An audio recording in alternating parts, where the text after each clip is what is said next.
안녕하세요. 오늘부터 앞으로 3회에 걸쳐 그리스도의 모습이란 제목으로 말씀드리겠습니다.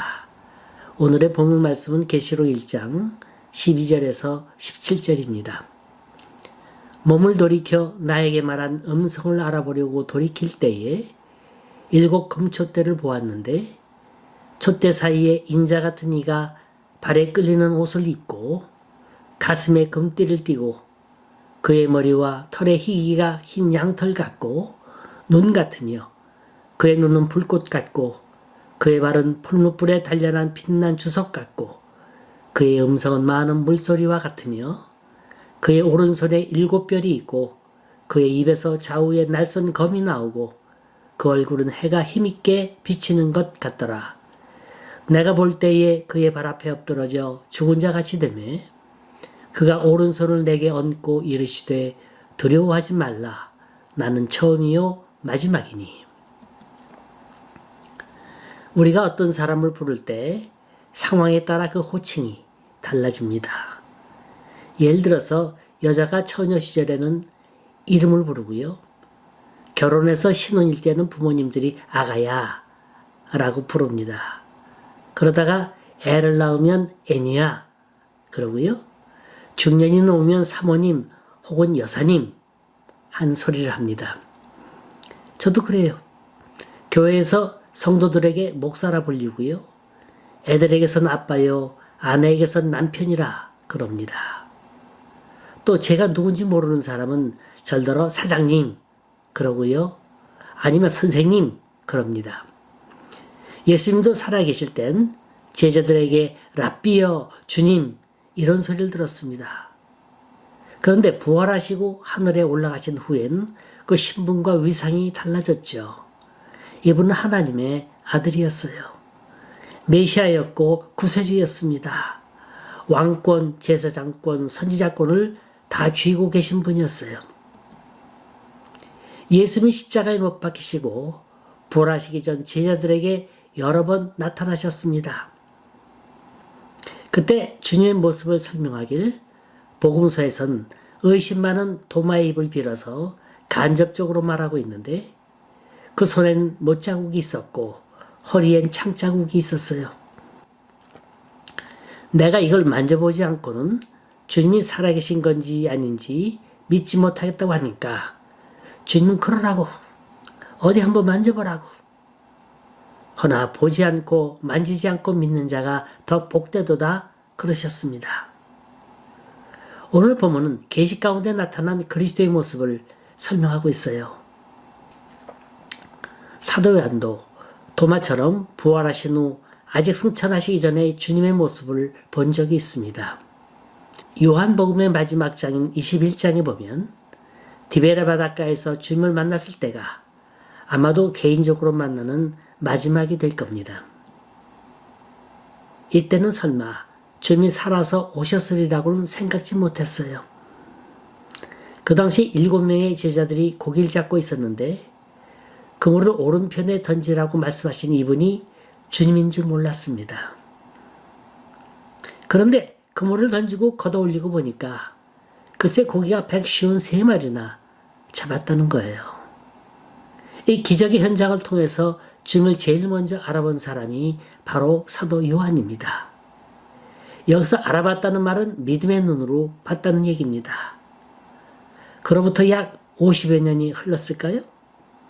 이 50년이라는 근거는 사도 요한이 계시록을 쓸 당시 네로 황제가 대화재를 일으키고 그 죄를 몽땅 그리스도인에게 씌웠었던 시절이 AD 64년입니다. 그리고 요한이 유배 생활을 했고 아시아 전체 교회가 박해를 받고 있던 시절을 계산한다면 AD 81년에서 96년 사이에 기록된 것이라 볼 수 있습니다. 보세요. 적어도 50여 년이 흐른 세월이에요. 저도 한국에서 30여 년에 만난 의형이 있습니다만 제일 먼저 만났을 때 하는 인사가 뭐냐면 야, 너 참 많이 변했구나. 일단 외모의 모습을 보고 얘기를 나눕니다. 자, 요한이 봤던 주님의 모습은 어땠을까요? 얼마나 보고 싶었던 그리운 모습일까요? 12절, 13절 함께 읽어보십시다.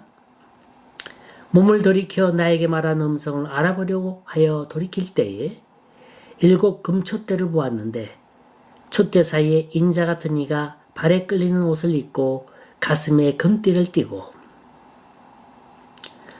전 젊었을 때 TV 연출을 해봤기 때문에 카메라 구도를 어떻게 잡아야 그림이 멋있게 잡히는 줄 압니다.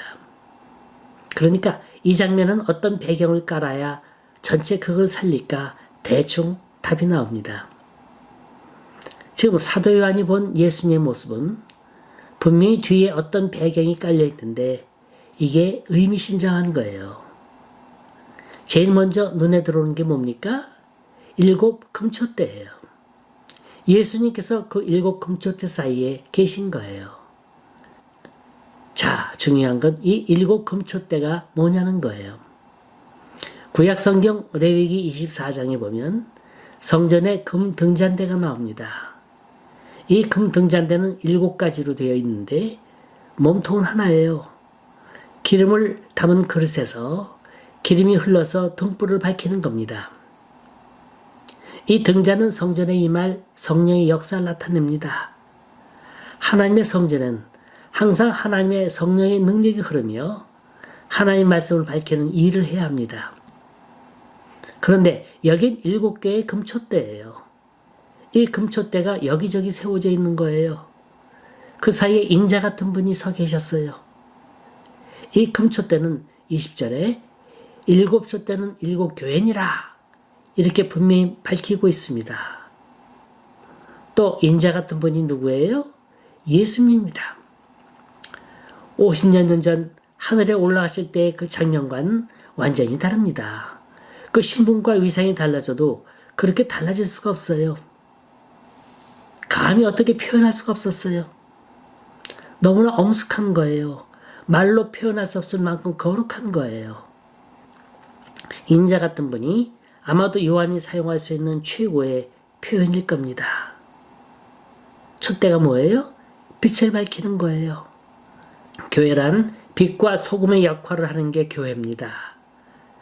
금이란 존귀한 거예요. 변치 않는 거예요. 녹이 쓰지 않습니다. 이 촛대란 항상 빛을 발하는 건데 무서운 건 이 촛대가 옮겨질 수 있다는 겁니다. 교회의 머리 대신 주님은 촛대가 주어진 사명 감당치 못한다면 그 촛대를 다른 곳으로 옮겨버리십니다. 전 이런 교회 많이 경험해 봤어요. 이건 교회가 아니에요. 친목단체예요. 주일날 모여서 예배드리는 건 일종의 만남의 형식입니다.